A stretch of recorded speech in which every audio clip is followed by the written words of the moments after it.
baron, barin ha, barin. Det flertal bestemt, det er ubestemt.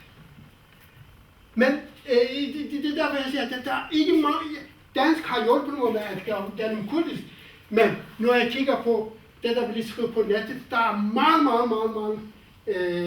fejl i det. Hvad betyder hvad? Hvad det betyder stim. Gævel. Ja, det kan du godt sige, gævel. Jeg er ligeglad. Gævel. Man kan godt sige gævel. Man kan godt sige bær. Det er 2 ord. Det er helt normalt. En ord siger gævel, en ord siger bær. Det er normalt. Hvorfor? Hvis du kigger på landsbylivet, det skifter ikke så hurtigt.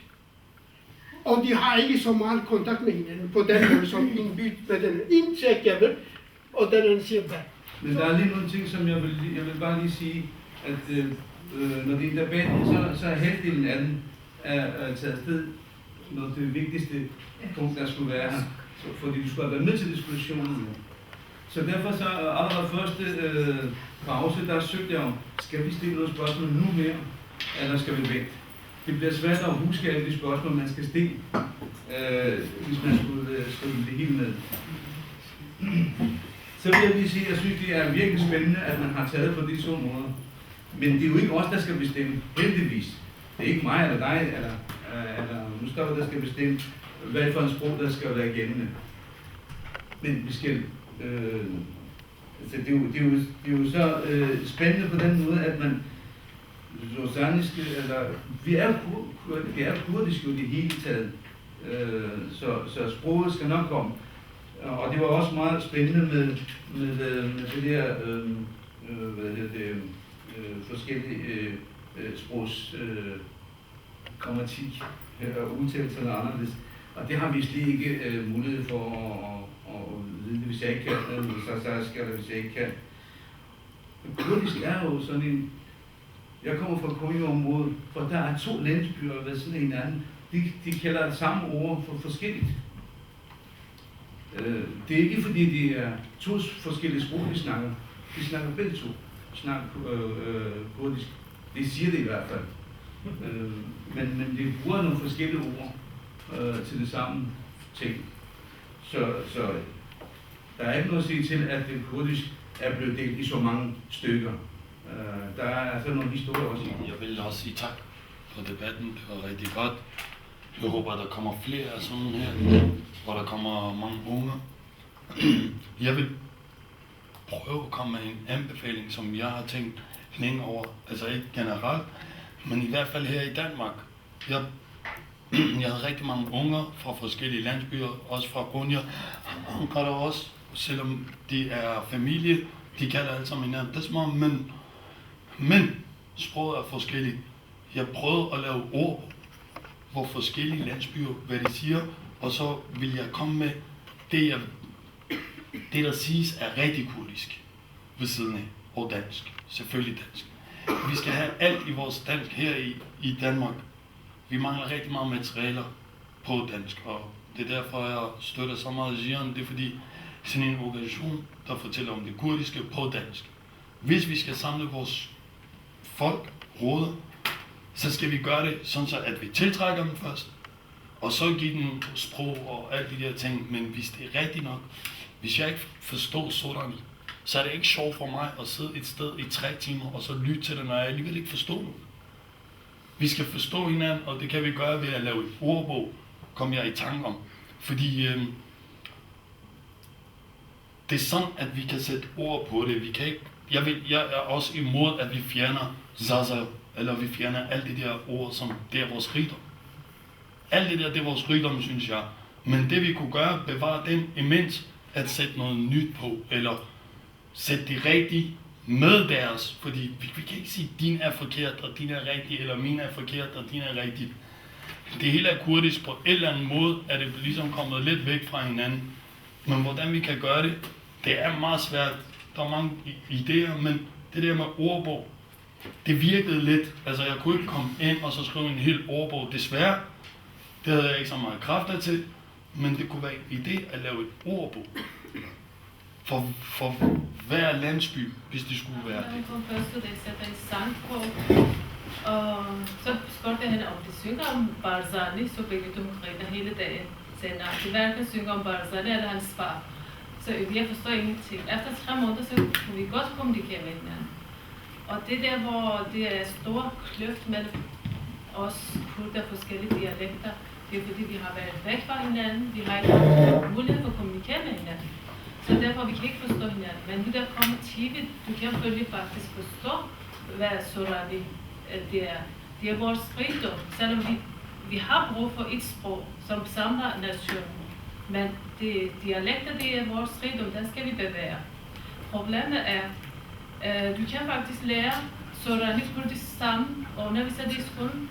Danskerne underviser engelsk på skolen som andet sprog, og næsten alle sammen lærer engelsk faktisk. Så hvorfor skal vi ikke lære Sorani og Zazaki som andet sprog? Eller, ja, i den stil i hvert fald. Og en anden ting, det er tyrkerne, araberne og perserne har prøvet at splitte kurderne. Og det har brugt Zazaki specielt for at assimilere dem, at de siger, at de er ikke kurder, selvom det er en dialekt af kurder. Så der er intet kurder, som siger, at de er tyrker faktisk. Det er ikke kurder, specielt Zazaki-kurder. Så det er en splittelse af starten på splittelse af kurderne. Du kan ikke, hvis du vil samle nationen, du kan ikke sige, at der er 5 millioner, som snakker Soranis, og 50 millioner sikkert snakker Kurmanji. Det vil være en splittelse, for eksempel i selvstændig Kurdistan, har taget arabiske bogstaver. Jeg kan ikke kommunikere med mine venner på arabisk, fordi jeg kan ikke forstå arabisk, men jeg kan godt forstå kurdisk. Og det gør det, at når de bruger arabisk, det er en stor kløft mellem kurder. Og andre kurder og kun kurder kan forstå latinske bogstaver. Det vil samle nationen i hvis det er et fælles sprog. Det behøver ikke være, når jeg siger sprog, så det er latinske sprog, men det skal være bogstavernes latinske. Sorani, det er en vores dialekt, det skal vi bevæge selvfølgelig. Man sætter arabiske bogstaver på, det er faktisk sætter kløft mellem kurder og forskellige. Altså efter min mening, så skal de fælles, eller flere kurdiske sprog, for eksempel som Zazaki, Kurmanji og Sorani og så videre, men de skal blive officielle sprog i deres områder. Og så samtidig så skal man have et endnu officielt sprog, og det kan så være det her rekonstrueret urkurdisk, og det skal blive brugt i for eksempel de kurdiske medier, det kan blive brugt i det kurdiske parlament og regeringen, når de forskellige kurder skal tale med hinanden. Så det er slet ikke det, jeg har tænkt på, at dialekterne eller det kurdiske sprog skal nærmest fjernes. Og i forhold til, du sagde, at du lærte Sorani i løbet af 3 måneder, eller at du kunne forstå din Sorani-kollega. Nej. Jamen, det kan du, fordi du simpelthen har tilbragt meget tid med hende, men du kunne ikke have forstået Sorani, hvis det var, at du slet ikke havde mødt hende. Altså det problem med os kurder er, at vi kan ikke forstå hinandens dialekter og sprog, når vi ikke har mødt hinanden før, eller når vi ikke har snakket med hinanden før. Og for at vi kan forstå hinanden fuldt ud, så skal vi enten være sammen, eller så skal vi også lære hinandens sprog, som hvis vi skulle lære et fremmed sprog. Det er det, jeg har været nødt til for at kunne forstå Kurmanji og lære Kurmanji som et fremmed sprog. Hvis jeg ikke havde lært Kurmanji som et fremmed sprog, så havde jeg ikke kunne snakke Kurmanji i dag. Og så havde jeg heller ikke kunne skrive på Kurmanji. Det er det, der er problemet. Altså, forskellen er for stor til, at man bare kan forstå hinanden, uden at have mødt hinanden eller være sammen med hinanden. Og derfor taler jeg også om sprog og ikke dialekter. Jeg synes, det er rigtig godt initiativ, og også gerne sige tak for invitationen til den her meget spændende debat. Jeg har faktisk ligesom alle andre ikke så mange spørgsmål, jeg har faktisk mere en kommentar, fordi at der selvfølgelig er mange aspekter i den her debat. Sproget er rigtig vigtigt i forhold til at definere kurdisk identitet, men jeg synes, det der er rigtig essentielt, det er, at vi som kurder i øjeblikket befinder os i en situation, hvor vi er splittet på alle mulige måder. Og jeg tror, at det er lige så realistisk at få samlet en kurdisk nation, som det er at få indført et helt nyt sprog, som så skulle være samlet for os alle sammen. Jeg kan godt lide ideen om at starte på en ny, så frem vi får en fælles nation, altså simpelthen tage udgangspunkt i det her oldhistoriske kurdiske, eller hvad du kalder det, Og så tage det som udgangspunkt, fordi at det vi jo også er med til at samle, men det kræver ligesom, at vi er samlet i en nation først, hvilket jeg godt være lidt pessimistisk, men ikke tror er realistisk på nuværende tidspunkt. Så jeg synes lige så meget, at den her sprogdebat, den handler om vores politiske situation. Ja, og når det er sagt, så vil jeg gerne vise min enighed med Abu Mustafa om det her med, at vi skal give plads til, at der er de forskellige dialekter.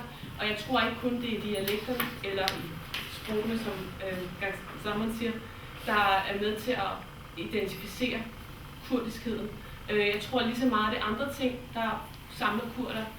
Fordi hvis vi kigger i de organiseringer, der er i Danmark af kurder, så er der mange af dem, der sidder i de organiseringer, som ikke engang kan kurdisk, men som faktisk har et fællesskab omkring nogle andre værdier end sproget alene.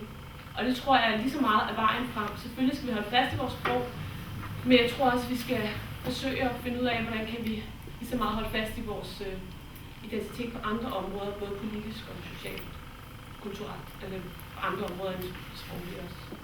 Det er bare den kommentar. Man kan selvfølgelig ikke udbrede et rekonstrueret urkurdisk nu, sådan som situationen er blandt kurder. Det er rigtigt. Men man kan godt sætte sig ned, nogle sprogforskere, lad os sige 20 sprogforskere, de kan godt sætte sig ned sammen og rekonstruere det, og så have det klar til den dag, lad os sige, hvis kurderne får en stat eller får flere stater, jamen så har man så fået løst problemet, og så er sproget klar til at blive brugt. Det er sådan, jeg ser på det, ikke fordi jeg siger, at vi skal bruge det nu. Når jeg kigger på 2 forskellige sprog, jeg går biologisk kigger på. Jeg siger, at når jeg siger dest, så sådan siger også dest. Når jeg siger job, de så siger job. Når jeg siger der, de siger også der. Når jeg siger b, nogle gange det siger hot, nogle gange det siger også b. Så nu er det de fællesordene. Hvis vi forestiller os en landsby, vi bor i en landsby, vi har ikke nogen forbindelser om verden, ikke? Så det fællesord, vi skal gå ud fra, det er som biologisk. Port, de siger, der er nogen, der siger pyt, der er nogen, der siger port, der er nogen, der siger guli. Jo, vi har, hvad man siger, variation. Guli, det er når man gør det, når man tager den der væk, og så det, så siger guli. Men okay, de andre siger guli, det er hele for eksempel, eller port. Så det er derfor, at når biologisk man kigger på, og alle de ting som navneord på, Nainuk, Teli, Mu, det er fælles. Men så på den anden måde, ja, der er kun 2 hold forskellige fra sorane og kurdisk. Nogle gange, man kan komme pronomen bag et ord, så jeg kender dem. Det første spørgsmål er til Kaksraman med hans sidste idé om et fælles kurdisk sprog, hvor han fortalte om, at der skal være en rekonstruktion af selve det kurdiske sprog. Så vil jeg spørge, om du har taget højde for selve udtalelsen, fordi når man rekonstruerer selve ordene, så kan vi ikke komme frem til stammen af et hvert ord i det kurdiske sprog. Om du så har taget højde for at gå ud fra en bestemt dialekt, en bestemt udtalelse for de bestemte ord, når man skal udtale dem. Desuden vil jeg også spørge, om du har taget højde for den politiske del af det, om nu har alle kurder mest fokus på Syd-Kurdistan eller Nord-Irak, Kurdistan i Irak. Når man har fokus på det område, hvor der er et mere frit i det område, så har vi alle andre kurder rundt omkring mere fokus der og ønsker det samme.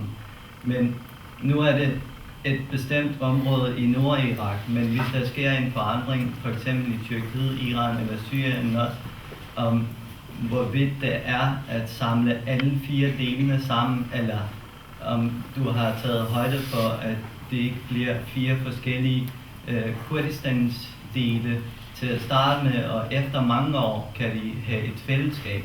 De spørgsmål om udtalelse af ordene. Der tænker jeg umiddelbart, at man kan bruge eller der skal man kigge på de Zarathustrier, der er i Indien, i Bombay-området. Deres præster, når de læser deres bønner op, så foregår det på Avesta. Og så tænker jeg, jamen, så kan man så bruge deres måde at udtale ordene på. Det kan være en inspirator. En anden mulighed er at kigge på for eksempel Zazaki og Haurami, som er tættere på de middeliranske og oldiranske sprog, og prøve at finde noget i deres fonetik og bygge på det. Det er lige meget kort. Og i forhold til den politiske del, jamen jeg tror heller ikke, at der bliver et samlet Kurdistan på tværs af de nuværende grænser. Det bliver nok sandsynligt 4 kurdiske stater, hvis der overhovedet opstår nogle kurdiske stater i fremtiden. Så når jeg siger, altså det er helt på et teoretisk niveau, det vi snakker om. Så når jeg siger, at en fremtidig kurdisk stat, jamen så er det selvfølgelig teoretisk. Mit andet spørgsmål til Kak Mustafa, det er, han talte om 2 fælles sprog. Om de 2 fælles sprog, han nævnte ikke noget med hensyn til skrift, fordi hvis man fokuserer på Sudani-området, så har de mere arabiske bogstaver. Og Kermanji, de har latinske bogstaver. Og med hensyn til det vil jeg sige, at som jeg selv kan begge skriftsprog, er der ikke særlig meget svært i hverken det ene eller det andet, fordi de begge to består af alfabet. Det er ikke ligesom kinesisk, som er et tegnesprog, men det er et alfabetisk sprog, så det er kun bogstaver, der skal sættes sammen, så giver det mening, så bliver det til ord. Så spørgsmålet det er, om når du siger 2 standardsprog, om det både skriftligt og mundtligt, eller hvordan vil du have det helt præcis, og vil du have 2 fællessprog blandt kurder i Tyrkiet og 2 fællessprog blandt kurder i Irak og de andre kurdiske områder også. Min sidste ting er, at det er en bemærkning med hensyn til tid. Når der næste gang bliver afholdt et eller andet, så må I meget gerne skrive på selve reklamen, at man skal være der til tiden, så man præcis starter klokken 16 og ikke 17:30 eller 16:30. Så skriv hellere at være der et kvarter før eller lignende, så man er der i god tid. Alfabetisk for eksempel for Sydkurdistan, jeg taler i Sydkurdistan, det er sådan og Kurmanjana, Berdine og sådan som det bliver. Jeg er helt, jeg siger ikke, at der skal skiftes til latinske bogstaver. Bare det skal have en ordning, om der bliver skrevet på arabisk eller latinsk, er på en eller anden måde lige langt. Men i Nordkurdistan, som den tyrkiske del, der er ikke nogen, der kan der i skolen, den der startet med tyrkiske skole, der er ikke nogen, der kan arabisk bogstaverne på den måde, hvis de ikke har haft en privat undervisning ved seminar eller en korankursus eller et eller andet. Så det er nemmere for dem at kan bruge latinske bogstaver, bare der skal være en løsning på. Altså, når jeg taler som en helhed, og jeg forestiller mig en hel Kurdistan på den måde. Det er bare, hvis det bliver sådan, så løsningen teknisk, alfabetet er en teknisk problem. Man kan godt løse meget simpelt, ligesom Atatürk, han skiftede i 1928, så siger jeg, vi skal bare politisk bestemt fra nu af skrive på de latinske bogstaver. Hvis der er politisk vilje til det, i en måned faktisk, eller hvis der er mulighed for det, de kan godt skifte til latinske bogstaver. De fleste af kurder i syd, de kan engelsk, og de kender bogstaverne, det er meget nemt. Så der er ikke så problemer. Jeg tror, at det var det, du ville sige. Jeg tror ikke, vi er faglige område, men ud fra de overvejelser, altså det praktiske erfaring, jeg har, så mener jeg, at det største problem i kurdisk, det er ikke, at vi har flere forskellige sprog. Det er, at fundamentet i det kurdiske bliver simpelthen fjernet. Det vil sige, at vores børn, altså vores generationer, som er ved at vokse op, de får ikke lov til at have den undervisning, altså den grammatik på plads, så de kan bygge på og så udvikle det kurdiske. Jeg tror, at selve integration af kurdisk på tværs af de her 4 forskellige hovedsprog, det vil ikke være noget problem, når vi får vores sprog institutionaliseret. Altså, vi skal ikke så langt tilbage. Tag tyskerne, de snakker jo helt masse. Danmark er jo som eksempel. Men hvis man har en central styring, som kan kunne institutionalisere det kurdiske sprog, så tror jeg, at det er et spørgsmål om tid, før man får et fælles sprog. Så tror jeg ikke, man skal helt tilbage udtiden for at få hentet nye sprog. Men jeg vil gerne lige høre, hvilke institutioner er der, i hvert fald i Nord-Kurdistan, nu hvor der bliver snakket om, at man måske skal overveje at give kurdisk undervisning i folkeskolen, i tyrkiske folkeskoler. Har vi etableret institutioner, som kan faktisk imødekomme det behov der? Altså har vi tilstrækkelige lærere, har vi tilstrækkelig en central styring, som kan gøre det, eller sker det bare meget uafhængigt af hinanden? Jeg ved ikke, som forsker på området, så... Mahmoud Mustakab er bedst til at svare på. Han har jo mere insight og viden der. Er det irakiske, eller? Nej, bare nord i... Altså, jeg ved, Sydkurdistan, der er jo regering, der administrerer det, men Nordkurdistan, hvem skal administrere, hvis den tyrkiske regering giver tilladelse til kurderne? Jo, det er helt politisk. De politik, som er dominant i Kurdistan, de bestemmer, hvordan det skal være. For eksempel, hvis det bliver autonom, så der er nogle kurder, der skal styre Kurdistan, og så der er nogen, der skal have nogen ansvar over for undervisningen. Så når de kommer derfra, så de søger og så siger, hvem kan hjælpe os med det der. Så i starten, der er mange fejl. Faktisk, hvis du kigger på kurdiske grammatik, skriverne, og hvis du kigger på romanerne, hvis du kigger på teksterne, der er tusindvis af fejl. Ligesom at, jeg skulle også sige det der. Dem, der ikke kurmansk-talende, de har svært ved. Kamal Burkhan er en af de førende kurdiske ledere. Men han, førende på den måde, men han kan ikke tale kurmanji som korrekt, fordi han har ikke lært kurmanji fra familien. Han også laver den der fejl som min og as. Så det er derfor, at nogen, hvis der ikke er født med, araberne laver det fejl med den.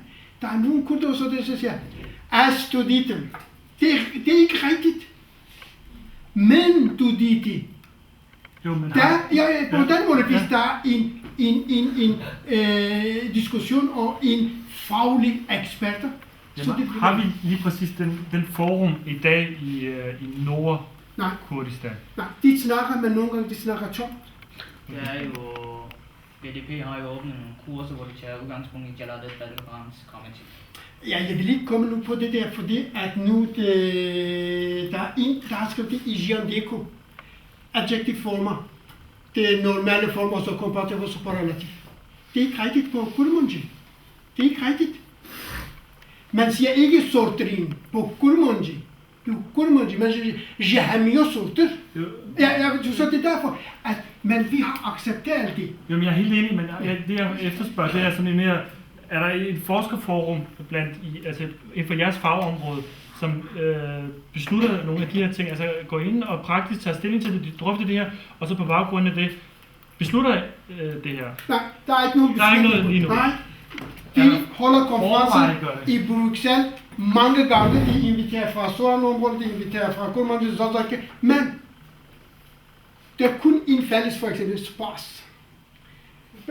For eksempel, på den måde spas, fermo. Det er jo begge ord er lånt fra Soran, og spas, der kommer der noget, der kommer fra russisk spasiva. Ja. Så det er på den måde, de vil gerne nærme.